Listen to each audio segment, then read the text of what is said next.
이사야서 하나님 말씀 이사야서 1장 1절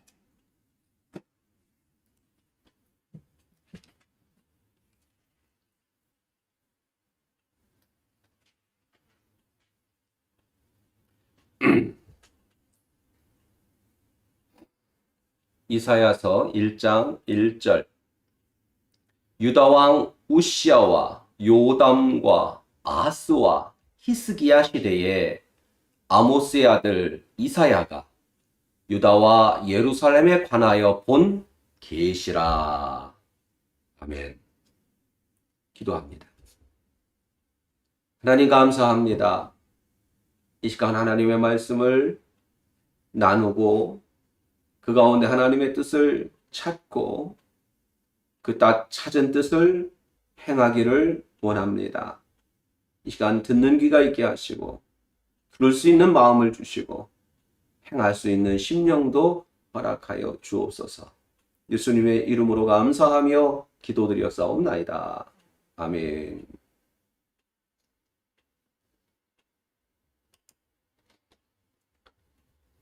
자,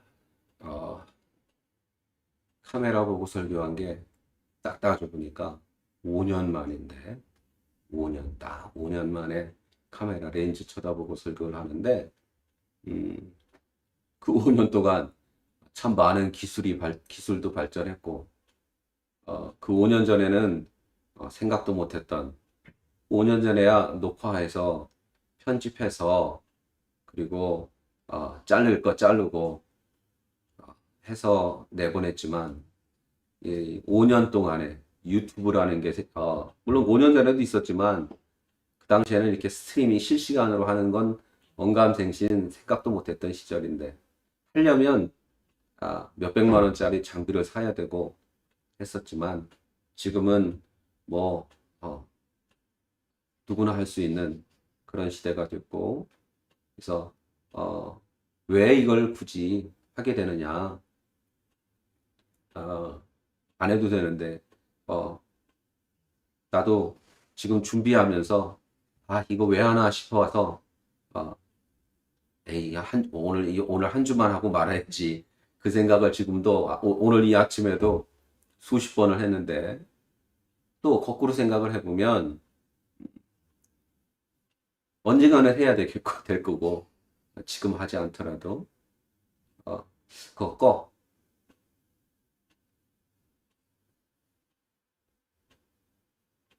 언젠가는 해야 될 거고 하기는 해야 되는 상황이고 시대가 또 그렇게 되었기 때문에 자이든 타이든 간에 그래서 사실은 이 목적은 1차적인 목적은 우리 군에 가 있는 우리 큰아들 종호 때문에 시작한 거지만 그렇게 마음을 먹은 거지만 이것도 한 과정이 아니겠나. 어차피 해야 될 거라면 그리고 또 몇 번은 어색해야 되는 걸 겪어야 되는 거라면 빨리 겪는 것도 나쁘지 않겠다. 한번 맞을 매라면 빨리 맞고 마는 것도 나쁘지 않겠다 싶어서 오늘부터 이렇게 동영상 설교 스트리밍을 합니다. 지금 우리 종호는 지금 실시간으로 못 보겠지만 오늘 근무라 이따 오후에 녹화된 영상 잘 보고 우리 같이 은혜를 받기를 바랍니다. 자, 우리가 계속 해오는 시리즈 각 성경 66권에 66개의 책이 있는데 우리가 성경을 쭉 읽다 보면 잘 아는 구절, 요절로 어려서부터 외웠던 그런 암송하는 구절, 내가 좋아하는 사람이 나오는 이야기, 나오는 구절 그런 것들을 우리가 더 눈여겨보게 되고 집중해서 읽게 되고 한 번이라도 더 읽게 되고 근데 우리가 가장 성경을 읽으면서 아무 생각 없이 휙 지나가는 부분이 어디가 있겠는가? 성경 66권 모든 구절, 모든 한자 한자, 마침표, 쉼표까지도 우리에게 참으로 귀하고 귀한 말씀, 하나님의 말씀이라면 어느 한 구절 쉽게 무성의하게 아무 생각 없이 지나가면 안 된다고 한다면 그런 구절이 혹시 있지 않겠는가 생각해 봤을 때 각 책의 1장 1절 야 끝났다. 예를 들면 아가서를 다 읽었어. 아우 이제 아가서 다 한 거 띄었네. 자 오늘부터 이사야서로 1장 1절 쭉 읽었는데 1장 1절은 사실은 조금은 아무 생각 없이 휙 지나가는 구절이 아니겠느냐. 그래서 이런 아이디어에 착안해서 매주 그리고 매 주일과 수요 예배마다 이렇게 한 권씩 순서대로 1장 1절 또는 뭐 1장 1절부터 몇 절까지 이렇게 해서 우리가 살펴보고 있습니다. 예전엔 그냥 쉽게 지나갔지만 예전에는 그냥 아무 생각 없이 읽었지만 그러나 그것이 그렇게 쉽게 지나갈 만한 구절이 아니었더라는 것을 우리가 이제까지 계속 봐오고 있습니다. 자, 오늘 이사야서부터는 우리가 흔히 얘기하는 선지서입니다. 우리가 지난 수요일까지 아가서를 마쳤는데 아가서까지는 소위 말하는 노래, 시, 그래서 시가서, 시할 때 시에 노래 가짜에서 시가서라고 부르고 오늘부터 이사야서부터 구약성경 제일 끝나는 말라기까지 모든 그 나머지 이사야서부터 말라기까지 성경을 우리는 선지서라고 부릅니다. 선지자들의 글이기 때문에 선지서라고 부릅니다. 물론 그 선지서를 두 가지로 구분하는데 오늘 이사야서부터 해서 대선지서와 소선지서로 나눕니다. 이사야, 예레미야, 에가, 에스겔까지. 그리고 이 대선지서는 뭐 그들의 키가 커서도 아니고 그다음에 뭐 선지자로서의 어떤 그 동망이 높다든가 높은 지위에 있어서 대선지사가 아니라 그냥 단순히 분량이 많다. 양이 많다. 그래서 대선지서고 이제 다니엘, 호세아, 요엘부터 해서 말라기까지 이거는 이제 우리는 소선지서라고 부릅니다. 상대적으로 분량이 작기 때문에. 근데 하나 예외는 있지. 뭐냐? 에레미야, 에가. 예레미야, 에가는 몇 장 안 됐는데 그럼에도 불구하고 대선지서입니다. 이유는 예레미야서가 대선지서이기 때문에 그리고 예레미야, 에가는 뭐 부록이라고 그러면 조금 어폐는 있는데 예레미야와 에가는 항상 같이 따라다녀야 되기 때문에 예레미야, 에가는 분량상으로 보면 당연히 소선지서로 넘어가야 되지만 예레미야서와 함께 같이 다녀야 되기에 예레미야, 에가조차도 대선지서로 분류를 합니다. 자, 여기까지는 그냥 우리가 상식적으로 알아둬야 되는 사안이고 자, 오늘 이사야서를 이야기하기 전에 이 선지서의 몇 가지 특징을 우리가 알아야 합니다. 선지서를 읽으면서 이 지금부터 얘기하는 몇 가지 사안을 강구하고 대선지서, 소선지서는 물어놨고 이 몇 가지 사안을 생각하지 않고 선지서를 읽는다든지 해석한다든지 풀이한다면 그거는 안고 빠진 찐빵과 다를 바 없습니다. 선지서를 읽을 때, 선지서를 해석할 때, 선지서를 설교할 때조차도 이 몇 가지 사안을 절대로 빼먹으면 안 되는 것들이 있는데 첫째, 대선지서는 몇 가지 공통된 프레임이 존재합니다. 앞부분에는 책망의 말씀이 주로 나옵니다. 물론 그 책망하는 대상이 남유다일 수도 있고 북이스라엘일 수도 있고 합쳐서 다 같이일 수도 있고 아니면 이방 다른 나라일 수도 있고 또 그것들이 순서대로 다 나올 수도 있고 어쨌건 그 대상이 유대인이건 이방인이건 아니면 통틀어서 그냥 다일 수도 있지만 어쨌건 하나님의 책망의 말씀이 나옵니다. 니들 그따구로 하다간 망해. 너희 그렇게 계속 하다간 하나님이 가만히 안 두실 거야. 너희 분명히 망할 거야. 이런 하나님의 경고의 메시지, 책망의 메시지와 더불어 경고의 메시지가 선지서에는 공통적으로 나옵니다. 두 번째는, 자, 책망이 나왔으면 두 번째는 뭐가 나와요? 소망의 메시지가 나옵니다. 회복의 메시지, 소망의 메시지. 그럼에도 불구하고 너희에겐 소망이 있어. 이 두 가지 메시지가 선지서엔, 거의 대부분의 선지서엔 공이 존재합니다. 물론 그 대상이 아까 얘기한 대로 유대인일 수도 있고, 유대인 중에 특별히 남유다, 북이스라엘일 수도 있고, 또는 그 대상이 이방인일 수도 있지만 어쨌건 공통적으로 하나님의 책망의 메시지가 나오고, 더불어 뒷부분엔 주로 이어서 소망의 메시지가 나옵니다. 그러면 책망과 소망이 어떻게 동시에 존재하느냐? 이런 겁니다. 너희 하나님, 지금 너희의 상황은 하나님께서 심판하실 상황이야. 너희 그러고 있다간 하나님께서 가만히 안 두실 거야. 하나님께서 너희를 망하게 하실 거야. 하나님께서 너희를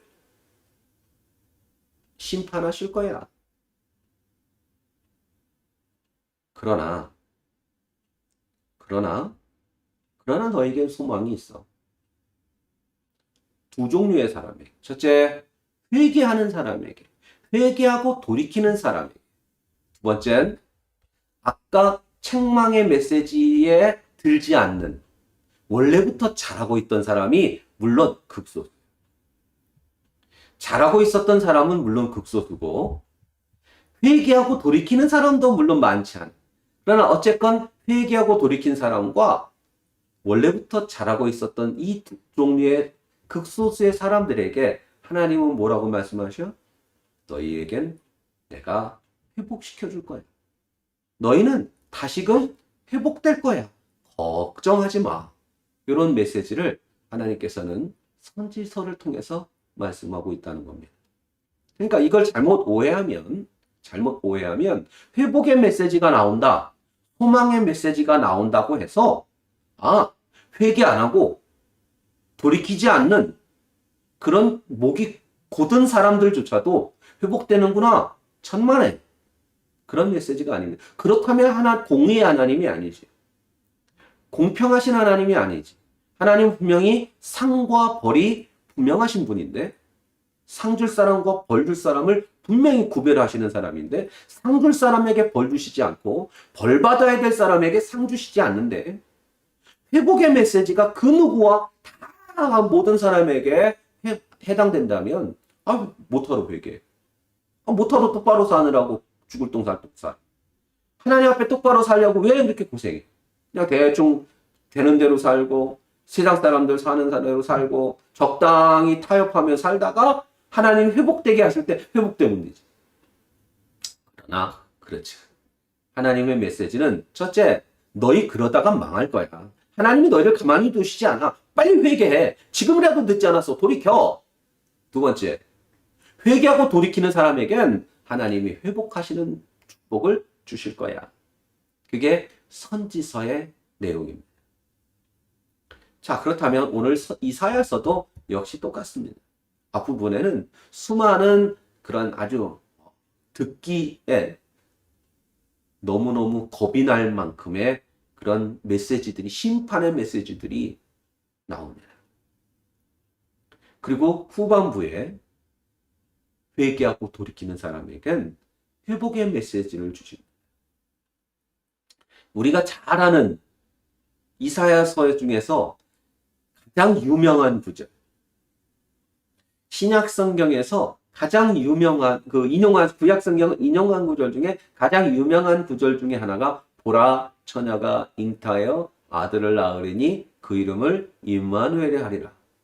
이사야서의 말씀을 인용한 건데, 그 메시지가 어느 부분일까? 앞부분 심판의 메시지일까? 회복의 메시지에 나오는 말씀을 인용한 걸까? 회복의 메시지를 인용합니다. 다시 말하면 한마디 덧붙이자면 그 회복의 메시지, 소망의 메시지의 가장 꼭지점에는 클라이막스 지점엔 어느 축복까지? 구원의 메시지까지. 메시아를 통한 구원의 회복의 메시지까지도 앞서 구약 선지서에는 존재한다는 겁니다. 이 세상을 살아가면서 사람마다 자기가 갖고 있는 관점이라는 게 있습니다. 관점. 나는 이런 관점으로 세상을 보고, 어떤 사람은 저런 걸 관점으로 세상을 보고, 그걸 다른 말로 가치관이라고도 합니다. 그래서 어떤 사람은 돈 버는 것이 세상 최고야. 야, 돈만 있어봐. 세상에 못할 일이 뭐가 있어? 돈에, 물질에 가치를 두고 사는 사람. 그런 사람 있습니다. 어떤 사람은 야, 돈 많아봐야 건강 이러면 아무 소용없어.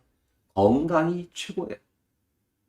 그래서 내 몸의 건강에 가치를 두고 사는 사람이 있어요. 누구지? 김국이. 왜 김우국이가 이름이 떠올라? 김종국이.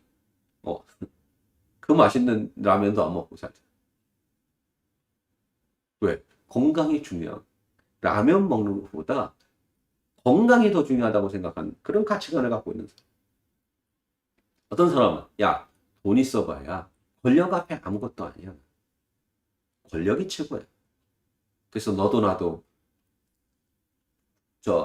정치하고 싶어하고 여의도 가고 싶어하고 장관하고 싶고 대통령 하고 싶어하는 사람. 그런 가치관은 우리 같은 사람은 대통령 하라고 시켜줘도 안 하고 도망갈 텐데, 우리 같은 사람은 장관, 국회의원 시켜줘도 난 도망가겠는데, 그건 못해서 안 다닌 사람도 있죠. 왜? 그런 가치관을 갖고 있는. 그래서 오늘 제목은 이사야서의 첫 구절이라고 하면서 부제목으로 가치관에 대하여. 아니, 이사야서 심판의 메시지, 또 회복의 메시지 얘기하다 말고 왜 갑자기 또 가치관에 대한 얘기를 해? 이런 겁니다. 구약의 선지자들은 백성들이나 귀족들이나에게 환대를 받고 인기를 얻고 환영을 받았을까? 아니면 나타나기만 하면 사람들이 도망가고 피하고 싫어했을까? 1번, 좋아했다. 백성들이 귀족들을 포함해서 왕족들을 포함해서 백성들이 선지자를 좋아했다. 2번, 싫어했다. 좋아했다, 싫어했다. 사람마다 틀리지. 선지자마다 틀리지. 그 뭐 좋아하는 선지자도 있었고 나빠하는 선지자도 있었고. 아니. 대부분의 선지자들을 백성들이나 특히나 귀족들은 아주 싫어했어. 왜일까? 왜 인기가 없었을까? 맨날 니들 잘못한다, 니들 그러다 망한다, 니들 그러다가 죽는다, 하나님이 가만 안 둔다, 이런 소리만 하니까. 제대로 된 선지자들은 그 시대에 그 사회가 좋아하지 않았어. 그 중에서 특별히 귀족들이나 왕족들은 더 싫어했지. 근데 반대로 가짜 선지자들은 좋아했어, 싫어했어? 가짜 선지자들이 있었어. 하나님의 말씀을 듣고 전하는 사람이 아니라 그냥 하는 사람들 있었어. 아주 많이 있었어. 시대가 악할수록 더 많았어. 그러면 시대가 악할수록 제대로 된 선지자들의 메시지는 다 뭐였어? 니들 망한다? 니들 그따구로 하다가 하나님이 가만히 안 두실 거야? 망해도 처참하게 망할 거야? 그 메시지의 강도는 점점 강해졌을 텐데, 그런 시대일수록 이 거짓 선지자들은 그들의 메시지는 어땠어? 아니야. 잘하고 있어. 잘하시고 있습니다. 하나님 복 주실 겁니다. 그랬거든. 거짓 선지자들은 인기가 좋았어. 왜? 좋은 말만 해주거든. 잘한다고 그랬거든. 근데 제대로 된 선지자들의 메시지는 니들 그따구로 하다 망한다. 하나님 가만히 안 두실 거야. 이러거든. 그래서 대부분의 선지자들은 사람들에게 인정받고 존경받고 사랑받고 환영받은 게 아니야. 멸시도 받고 조롱받고 심지어 왕족들이나 귀족들한테 뚫겨 맞는 선지자도 있었고 감옥에 갇히는 선지자들도 있었어. 이건 선지자들의 필연적인 삶. 선지자라면, 아니 더 정확하게 제대로 된 선지자라면 그들의 삶은 필연적으로 사람들에게 인정받지 못하고 존경받지 못하고 사랑받지 못했어. 왜 그랬을까? 아까 얘기한 대로 맨날 이러고 하니까. 그걸 오늘 삶의 관점 또는 오늘 삶의 가치관으로 얘기해 봅시다. 이 땅을 살아가면서 세상에 수많은 가치관들이 존재해. 아까 얘기한 그런 것들. 근데 과거에 올바른 선지자들의 가치관은 뭐였을까? 하나님의 말씀을 대언하는 거였어. 선지자 사전에 찾아보면 아마 그렇게 나올 거예요. 하나님의 말씀을 대언하는 사람. 대언이 뭐야? 대신 전하는 사람이에요. 스피커야. 근데 내 생각과 내 판단과 내 가치관을 전하는 게 아니라 들은 말씀을 전하는 거예요.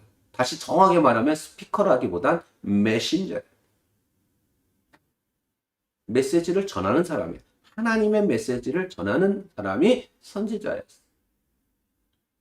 인기가 있든 없든 사람들이 좋아하든 안 좋아하든 내가 불이익을 당하든 안 당하든 내가 감옥에 갇히든 안 갇히든 상관없이 하나님의 말씀을 가감없이 전하는 자가 선지자의 삶.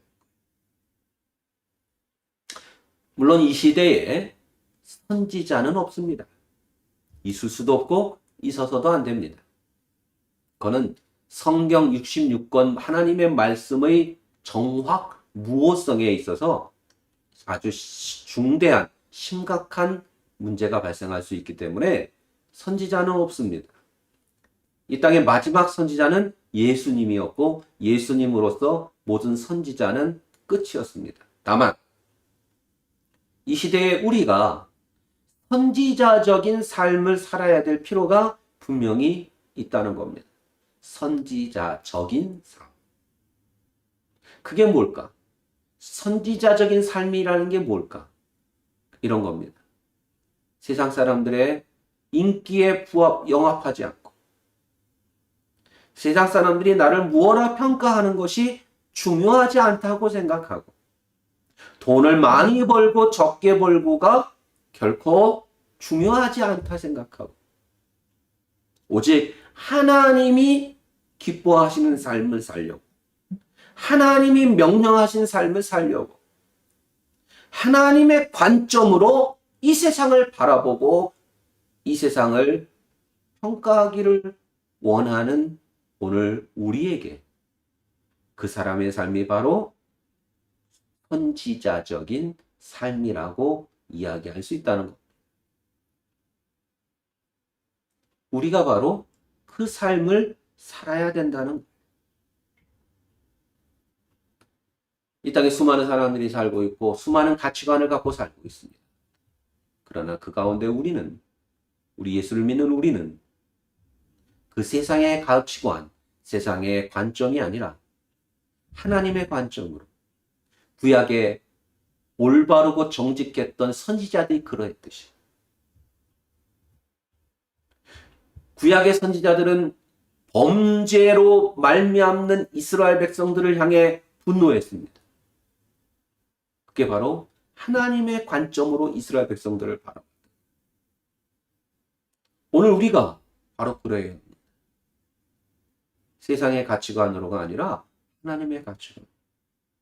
세상 사람들의 생각이 아니라 하나님의 생각으로 이 땅을 바라보고 세상의 사람들에게 기준을 두지 말고 하나님께 기준을 두고 사는 삶. 바로 우리의 삶이 그러해야 할 줄로 믿습니다. 정리합시다.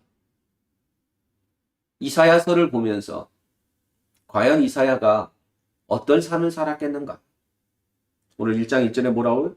유다왕 우시야와 요담과 아하스와 히스기야 시대에 아이고 오래도 살았네. 1명, 2명, 3명, 4명 4대에 걸친 왕. 물론 이 사람들이 뭐 오래 장수하는 사람도 물론 있지만 안 그런 사람도 있지만 4명이나 되는 왕을 걸쳐서 살았던 사람. 이사야. 그 이사야의 삶을 우리가 다 알 수는 없지만 선지자의 삶이라는 것은 시대를 역행해요. 시대와 거꾸로 다르게 살아야 되는 사람이었다는 것. 그러다 보니 사람들에겐 인기가 없었을 것이 뻔하고 심지어 죽도록 매를 맞는 경우도 있었고 왕에게 또는 귀족들에게 하나님의 말씀 전하다가 감옥에도 갇히기도 하고 심지어 죽는 사람도 있었을 겁니다. 그럼에도 불구하고 그들은 하나님의 말씀을 대언했다는 겁니다. 이 시대에 선지자는 없지만 선지자적인 삶을 살아야 되는 사람들이 있는데 바로 우리라는 것. 목회자만 그래라는 것은 아닙니다. 예수를 믿는 우리 모두가 바로 선지자적인 삶을 살아야 합니다. 선지자적인 삶이 무엇일까요? 그건 바로 하나님의 기준으로 사는 사람입니다. 세상의 기준으로가. 선지자적인 삶이라는 게 뭘까요? 하나님의 가치관으로 살아야 합니다. 하나님의 시각으로 살아야 합니다. 우리가 세상에 속해 살지만 그렇다고 해서 우리가 모든 세상의 삶을 다 버리고 직장도 버리고 가정도 버리고 친구도 버리고 다 버리고 산에 올라가서 우리끼리만 살 수는 없잖아요. 믿지 않는 사람들 속에서 그 사람들과 더불어 그 사람들과 함께 살 수밖에 없습니다. 그렇다면 어떻게 해야 될까? 바로 다르게 살라는 겁니다. 다르게 살라는 겁니다. 다르게 살다 보면 구약의 선지자들 같이 때로는 손해를 봐야 될 때도 있을 겁니다. 때로는 사람들에게 물매를 맞을 때도 있을 겁니다. 때로는 사람들에게 손가락질 당할 수도 있을 겁니다. 그러나 기억하십시오. 그 삶이 하나님이 가장 기뻐하시는 삶이라는 겁니다. 세상과는 다른 삶을 살고 세상과는 다른 가치관으로 세상과 다른 방법으로 살기를 주님의 이름으로 축원합니다. 기도합니다. 하나님 감사합니다. 우리의 삶이 구약의 올바랐던 선지자들 삶과 같게 하여 주옵소서. 세상과 다른 모습으로 세상 사람들과는 다른 가치관으로 살게 하심으로 말미암아 구별되어진 이 시대에 진정 그리스도인답게 사는 저희들이 되게 하여 주옵소서. 예수님의 이름으로 감사하며 기도드렸사옵나이다. 아멘. 이제는 우리 주 예수 그리스도의 은혜와 하나님 아버지의 무한하신 사랑하심과 성령님의 감화 감동 임재 내주 교통하심이 오늘 모여 머리 숙여 하나님 앞에 예비하는 주의 귀한 자녀들 머리 위에 멀리 떨어져 군생활하고 있는 우리 종호 머리 위에 이제로부터 영원토록 함께 있을지어다.